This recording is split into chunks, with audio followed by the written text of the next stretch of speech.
It is my government's objective to see rising living standards in all nations and regions in the United Kingdom. That's the government's promise, but when will it happen?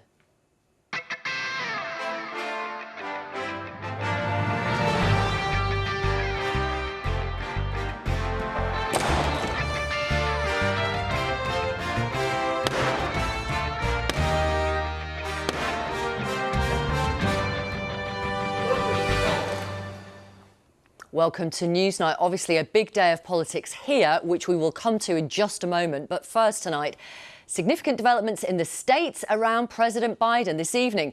He told interviewer Ed Gordon he would consider dropping his re-election campaign if a doctor told him he had a medical condition.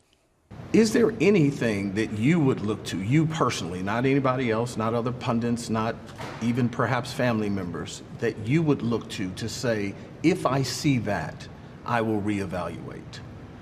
If there had some medical condition that emerged, if the doctors came to me and said, you got this problem, that problem. And Nick, there's plenty of other stuff moving as well, isn't there?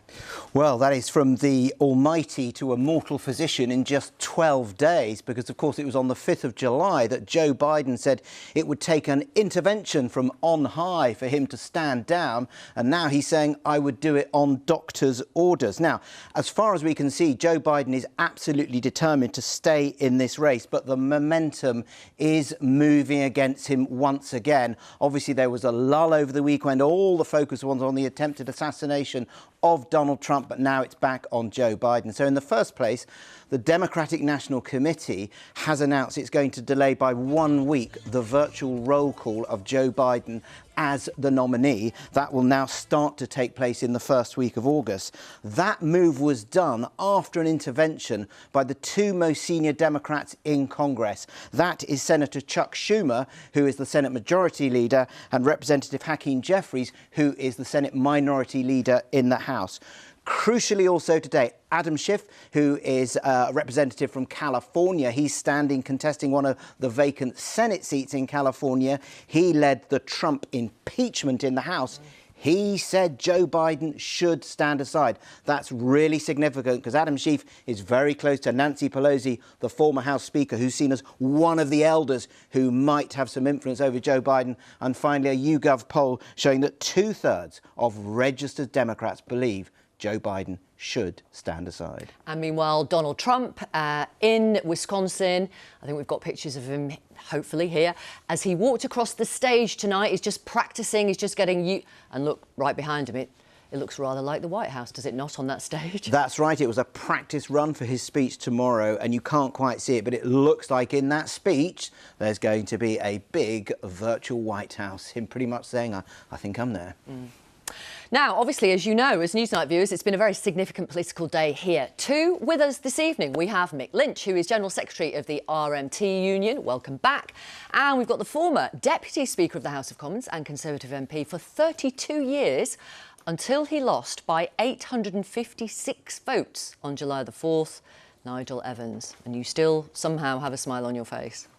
Well, why not? Why not? I mean, I've had you respect the voters' decision. I've had 32 years on the bucking Broncos, I like to call it. So it's not a bad run. I think the average stay is about 8 years. So 32 is not bad. I would have liked longer, but the customer is always right, Victoria. Mick Lynch, are you, after the King's speech today, a happy union leader? Well, happier than a couple of weeks ago. I think we've got the country on the move again. There's a bit of dynamism in the leadership of the country. And we hope that they can get their programme off the stocks very quickly, get a bit of energy going on all the issues that they're looking at, especially the issues we're interested in, obviously transport. Good news on that today. What they told us in opposition in the run-up to the election is going to be delivered. There'll be legislation in September repealing the Railways Act, which will mean we can get on the road to public ownership. And the stuff about the New Deal is all very encouraging. What else do you want? Because as a union leader, you were telling me earlier, you always want more. We always want more. Like everybody else, we're interested in the housing crisis. We're interested in the cost of living crisis.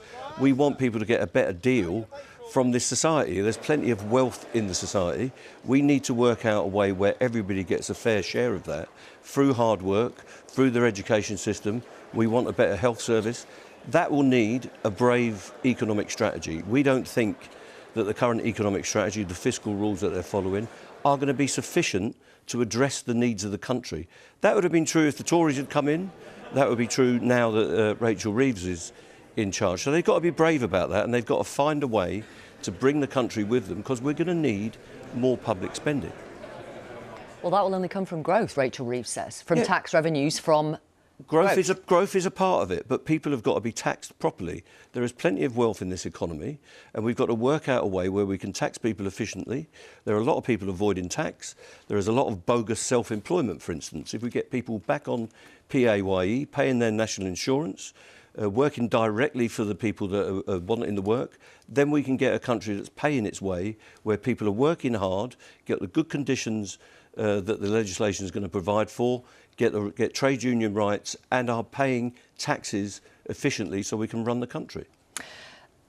Before we talk more about the King's speech with you and from the Tories' point of view, you've hot-footed it here from a meeting with defeated Tory MPs. About 120 or so of them got together with Rishi Sunak. What were MPs saying to Rishi Sunak? Well, the intention was that they had... what were former MPs saying to Rishi Sunak? Exactly. Well, as you say, there were 120 there, but they also had people like Charles Walker who stood down, who wanted to reassure people that they were going to be looked after. Mark Prisk on giving coaching advice for those who are going to look for employment outside of politics. So there was another reason for us meeting there, other than Rishi having the opportunity to look us in the eye and say, I'm sorry, which is what he did. He did it several times. And do you accept his apology? Well, we are where we are. I mean, do you accept his apology? Yes, I do. But you don't think he should have called the election when he did? No, of course I don't. In fact, I told him, he phoned me on the Saturday following the election result. And I said, well, I am going to say right out front, the election should have been November. It would have given another few months of a growing economy, people, and give him the opportunity to show himself as Prime Minister for another 6 months. You would have had the NATO summit. You would have had this Blenheim conference that's coming up this weekend. And so there's lots of... been busy in the United States. Well, do you know, that was an important consideration. But he was going to swan off to cover the elections with his mate Trump. But are those MPs sorry for the last 3 or 4 years for Liz Truss and all that, the way they got behind some of the most reactionary right-wing politics? Mick, I spoke with some of them, and some said, listen, we didn't help ourselves. No. Right? I knew on the doorstep when I was knocking on doorsteps, talking to people, they said, hold on, you said you were going to stop the boats. You haven't done that. You haven't sent anybody to Rwanda. This was a punishment election, wasn't it? It wasn't just about Labour winning. They were the electorate were out to punish you're Tory spot MPs. on there. If you look at the turnout, it was down 5% in my patch. If you look at the Labour share of the vote, it was 34%. Yeah. That's one of the lowest that any they would have got more if it had been closer. Had. If they hadn't been so certain of winning, Labour would have got more. Happened, people wanted to punish individual Tory MPs. Mick, you're absolutely right. That's why 70-odd Lib Dems won, because they worked out who was more likely to beat the Tory, and they didn't care whether it was Labour or Lib Dem. They went with them, and that's why we suffered a colossal defeat. And I mean, people were bewildered as to why we went in July when they thought that November would have been a much better date, and some people. But the date wouldn't have saved you. It might have saved some of them, but it wouldn't have saved the Tory government. I think you're absolutely right, but I think my own view is that at least 100 people wouldn't have been in that room tonight, or 100 people of the 259 wouldn't have lost their seats. I do think that, when you argue for change, it was a powerful argument. Yeah. And in the end, this is what we got today. Nick, after the 40 new bills were read out by the King today, what is the mood in the Labour Party? Well, this was the first time in around about 20 years that you've seen a Prime Minister in such command of their party and in such command of Parliament. And you could literally see that. All those new Labour MPs crammed onto the government benches, and on the Conservative side, the opposition side, slightly thinner spread of MPs because, as Nigel said, so many of them have lost their seats. But the crucial thing is that Keir Starmer is not all-powerful. So this King's speech was about what he can do, which is state intervention, and that's designed to help him in the areas where he can't do or he won't do things, and that to have big spending. That is not going to happen now. So what does he need? He needs economic growth. And the way that he's doing that is through some pretty big state intervention. There's the National Wealth Fund bill. That's around $7 billion of public money to help decarbonise industry. Creating Great British Energy, that is a publicly owned company to create clean power by 2030. And then Mick will know this one off by heart. The Passenger Railway Service, brackets, public ownership, close brackets bill. You haven't heard a humdinger there. You haven't heard that for some time. So, the top 10. So that is going to put, as we said last night, rail companies into public ownership as the franchise ends or if they fail. Now, the reason he's having to do all this is because he needs economic growth. Why is the situation difficult? Well, he has a very difficult fiscal inheritance from the Conservatives, he would say, but also he has made two big decisions. Keir Starmer is not going to put up the main rates of income tax, VAT or national insurance, and he has decided effectively to inherit Rachel Reeves' debt plan, which is that debt has to be falling as a share of GDP over the 5-year forecast period. If you have that, then the only way you can try and rebuild the public realm is through economic growth. And just to look at the spending track... There has to be a lot of growth. There has to be a lot of growth. Yeah, absolutely. And just to get an idea of the spending challenge, let's look at this graphic from the Institute for Fiscal Studies. Now, this is essentially the government plan, which Rachel Reeves is inheriting. She's doing a little bit more spending. There's the tightening down on non-doms, getting rid of the VAT exemption on private school fees. That's going to raise a few billion. But fundamentally, the plan means... Look at that first one in yellow. So that is saying in the period 2024-25 to 28-29, overall day-to-day public spending is going to rise by 1%. In the protected areas, that's NHS, defence, schools, aid and childcare, that's going to rise by 2%, although IFX reckons that'll be about 2.9. But then look at the final one in blue, the unprotected areas, brackets, everything else, that is due to go down by 1.9%. The IFS actually says it'll be down by 3.5%. That is not great for a Labour government, and the only way they can get out of that is by growing the economy. Well, just before we came on air, I spoke to the minister responsible for getting Labour's 40 bills into law, Lucy Powell, the leader of the Commons, and I asked her first actually about public sector pay, including teachers' pay, because a decision on pay is due at the end of the month. After adjusting for inflation, pay for teachers is 9% lower than it was in 2010. That's 9% lower. I asked Lucy Powell if she would want to become a teacher if the government didn't restore pay to at least what it was 14 years ago. Public sector pay has been a big issue over recent years, and that's why we've seen such high levels of industrial action for teachers and in the health service. It's been a big part of the problem that's facing our public services. They're not legislative matters, so wouldn't be in a King's speech today, but there obviously are public pay bodies that look into these things. They make recommendations to the government, and we will look at those as they come about. But I mean, obviously, retention of teachers. I mean, we're looking to recruit more teachers. That's a clear manifesto commitment. And as the King's speech set out today, we will be adding VAT on private school fees to recruit more teachers. But there's no point recruiting more teachers, as you say, if there are still many more than you're recruiting leaving the profession. Sure. So it's like a really simple question. It's actually about you. Would you want to work as a teacher on pay that is 9% lower than it was in 2010? Well, I'm not a teacher, probably wouldn't, but, you know, my husband's a doctor. Obviously, he's just had a pay settlement, and, you know, he had been working longer for less for a long time as a doctor, and it is a challenge. That is why people are leaving these professions, and it's one of the many crises and many big difficulties that we're inheriting in the country, in the economy, in our public services that we face at the moment. The Planning and Infrastructure Bill was announced today. It's what you hope will get the country building and you hope will lead to better than forecast growth. Have you ever objected to the building of housing in your own constituency? Well, actually, I haven't, but that's not to the point. I think you have. I don't think I have. You've objected to a student development in your constituency. Oh, that one. I did, yeah, the student development. Yes, I did. For 3 years. Yeah. Including, and you backed a local residents group called block the block. Yeah, so that student development I did, but just to put that into context, in my constituency, I mean, the boundaries have changed slightly.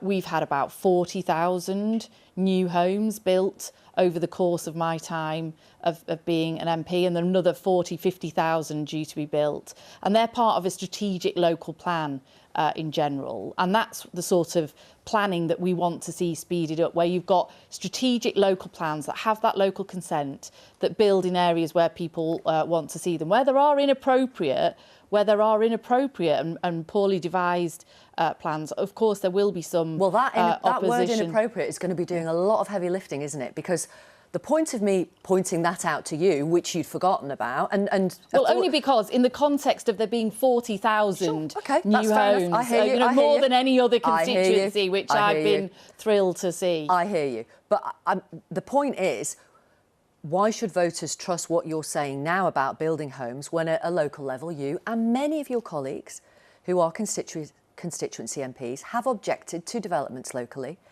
when you consider them to be, quote, inappropriate? Yeah, because we are, look, first of all, we are unashamedly pro-house building. We need to build... Except not when it's inappropriate. Hang on a minute, let me finish the point. We need to build 1.5 million new homes of all different types, affordable, council and others over the course of this Parliament. What we are not calling for is a developer free-for-all, where there are speculative developments that are taking place in the wrong place at the wrong time. We want strategic local plans where local people have designed them, local communities come together and they're building these big plans, meeting the targets that we've already changed in government. And that's how we can see this house building regime that we want to see. And just for our audience's sake, the thing that you objected to was turning a disused pub into student accommodation. Well, it was very high. It was not just it was a huge high rise. So it was more about the height really than the overall plan.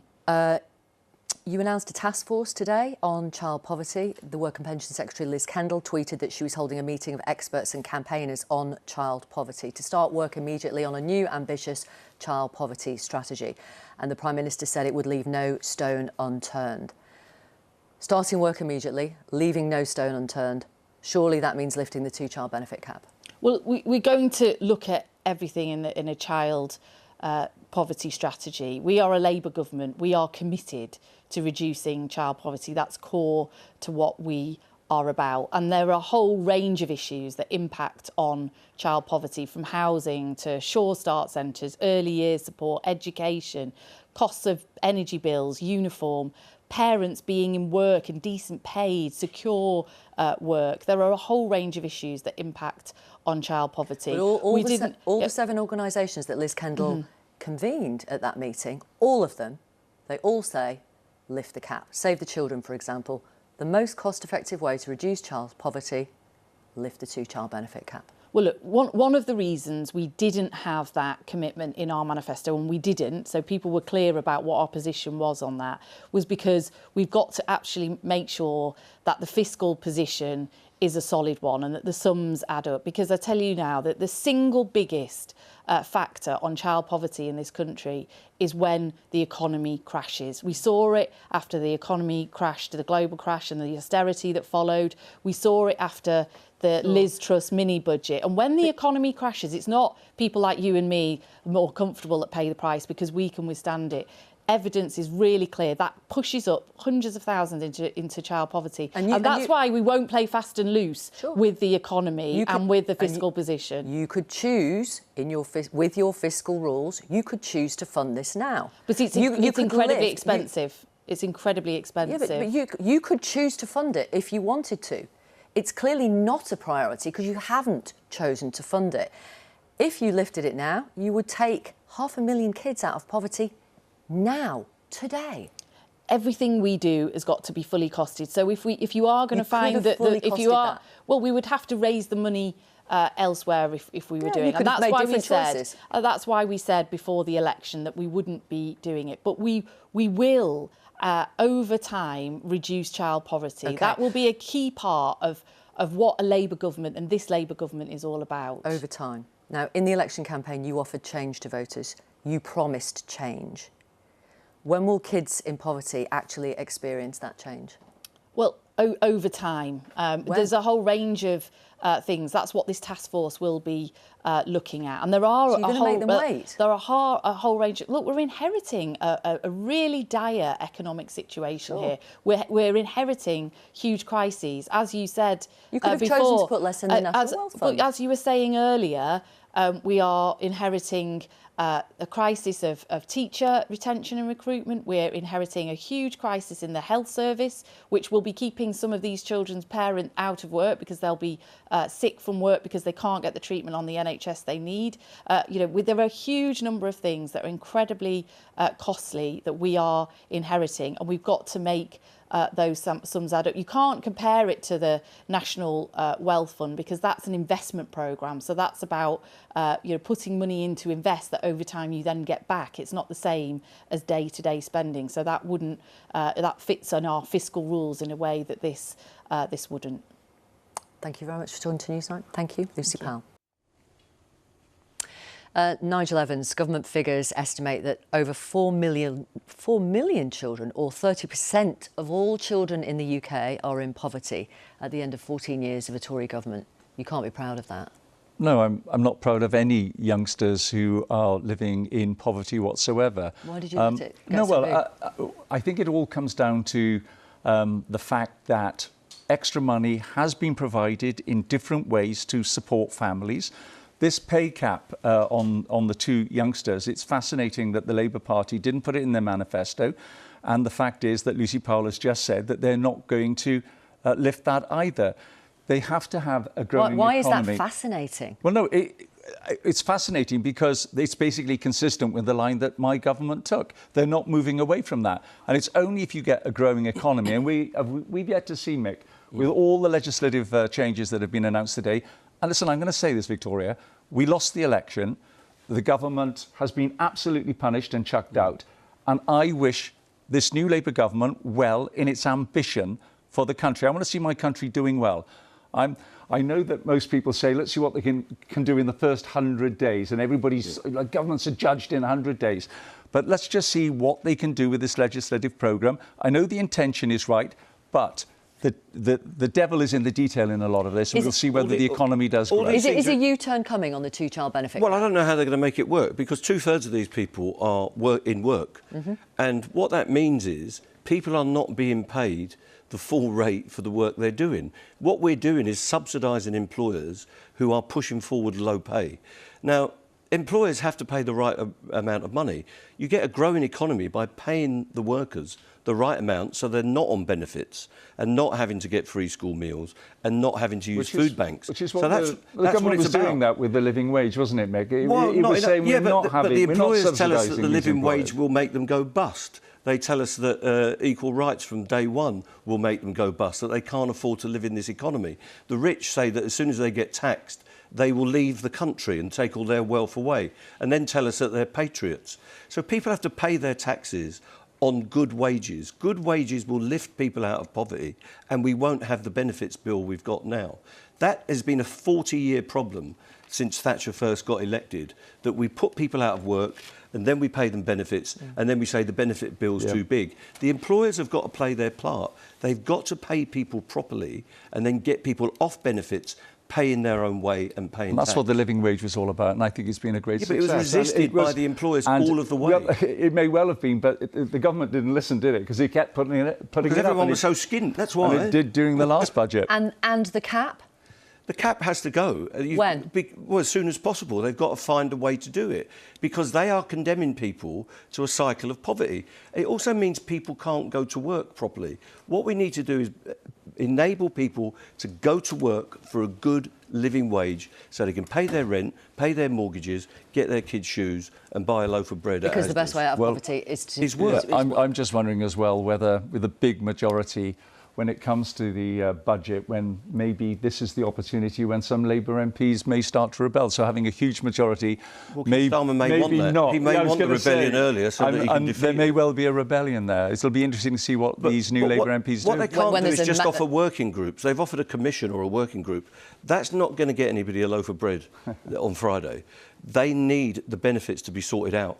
When you do the benefits, then you can sort out through a commission how you get people in from low-paid work into better-paid work and move them on. OK. Well, Rishi Sunak, as leader of the opposition, had to respond to the King's speech, of course, today. And he also demonstrated he can make the Commons laugh. On the government benches, life comes at you fast. Soon you might be fortunate enough to be tapped on the shoulder and offered a junior ministerial role. Then you'll find yourself attending Cabinet, then in the Cabinet. And then when the Prime Minister's position becomes untenable, you might end up being called to the highest office. Well, Mick Lynch laughed at that. Nigel Evans, as a defeated MP, were you laughing along with Rishi Sunak? Not particularly, no, because it is still raw, you know, for people like myself after 32 years. But I also felt sorry for a number of my colleagues who only after 4.5 years have been chucked out on their year. They're not. Listen, I'm on a pension. I'm 66, Victoria. I know you're thinking, surely not with us all the makeup that you do downstairs.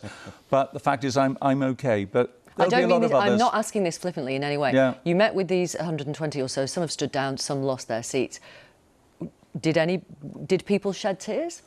Not tonight, no. But I remember talking to one shortly after the election, and he said I could be bankrupt by Christmas. And I know people aren't going to, you know, get violins out. And Could have lived on his salary. Well, no doubt he did. But I tell you what, people were making plans. And I suspect when you're on a majority of 20-odd thousand, the last thing you thought was going to happen is that you were going to lose your job. And the atmosphere amongst some of the remaining Conservative MPs is pretty gloomy. One of them, a former minister, said to me, quoting the Bible, the living are envying the dead. But are they going to go to the right? See, this is the danger for the Tories, that you go to the right again. We're just about to go through this beauty contest, right? And they've got to get it right.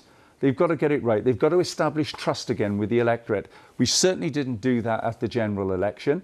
And anybody who thinks we've got 121 MPs, they think that's as low as you can get, forget it. There's a basement. And if we don't get this beauty contest right, then they'll soon discover... You're not going to get it right with the people that you've got standing. Well, we don't know who they all are. Well, they're going to be all ultra-right, aren't they? The Keir Starmer said today, the snake oil charm of populism may sound seductive, but it drives us into the dead end of further division and greater disappointment. As Mick Lynch is saying, one of the debates within the Tory party is whether to embrace some of that populism. Would that be the way to go in your view? Well, I always used to say to John Major, we've tried unpopular and then we've tried popular. On the whole, I prefer popular. I don't think that you end up having to upset the electorate unnecessarily. I can hear what Mick is saying as far as the new leader. They're all from the right. That's not true. Yeah, Priti Patel, I saw her today, and it looks as if she's on manoeuvres. Well, Tom Tugendhat, he'll get crushed. There's 121 there, right? But he'll get crushed, from which this new leader is going to come. But I want to hear the vision of whoever they happen to be. I want to hear how they're going to establish the trust. I don't want to see them lurching into the territory already occupied by the Reform Party. I don't want to see them lurching to the left either. I want to see them going to the very centre and offering the public what they need, but also when you promise it, you deliver it, and that's why we were punished. Don't say I'm not going to give you names. I'm not going to give you names, Victoria. I'm certainly not going to give you names. Who do you like the look of?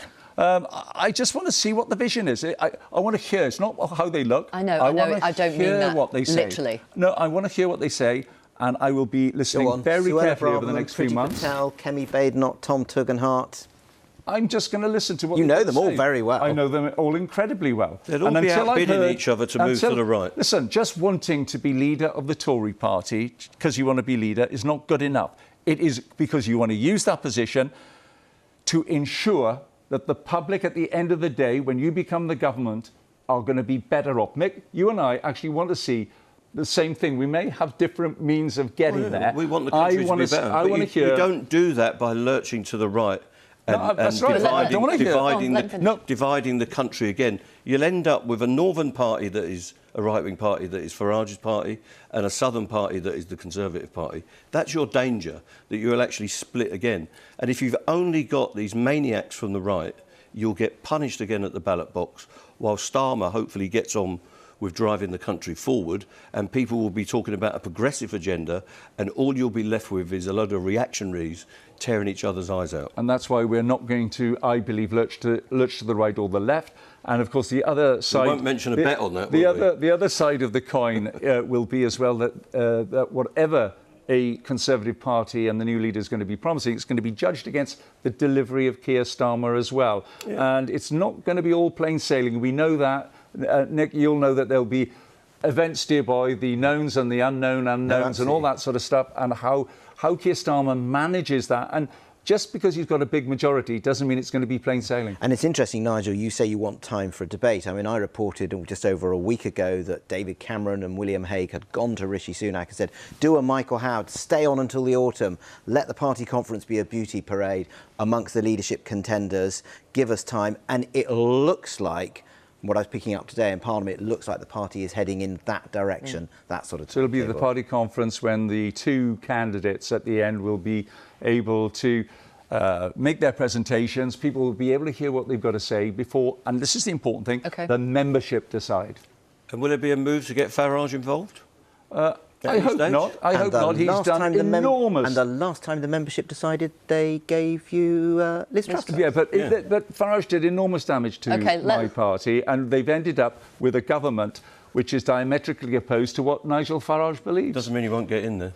Let me give you a flavour of what's on some of the front pages tomorrow. The Daily Telegraph. Starmer unveils his big state. The Guardian, we've got Labour puts growth and planning at the heart of a promise to fix the UK. And Starmer tries to ward off rebellion with the child poverty plan. The Daily Mail, how will these new burdens on firms help growth? That's, as the Mail calls it, Labour's workers' rights revolution. They say it will cost jobs and choke growth. The Times, PM seeks deal with Europe on migrants, and the Eye, Avanti First Rail firm at risk of nationalisation, the FT. Starmer promises decade of renewal with bills geared to unlocking growth. Nick, tomorrow at Blenheim Palace, quickly, that's what the Times is referring to. PM seeks deal with Europe on migrants. That's right, we're getting that summit tomorrow. I believe, I haven't had this confirmed, that Joe Biden, I think, has tested... It has been confirmed that Joe Biden has tested positive for COVID, which is why we were due to see him give a speech, and that hasn't happened. That has been confirmed. Yes, he was due to speak in Las Vegas, actually, at a social justice community event. That is the event, actually, in Vegas, but Joe Biden has tested positive for COVID. Right, that is it from us. Thank you to Mick Lynch. Thank you to Nigel Evans. Enjoy your... retirement? I'm not going to retire. I'm only 66, Victoria. Okay, I've got my best years ahead of me. Okay. Nick and I are back tomorrow. See you then. Have a good night. Well done. Thank you.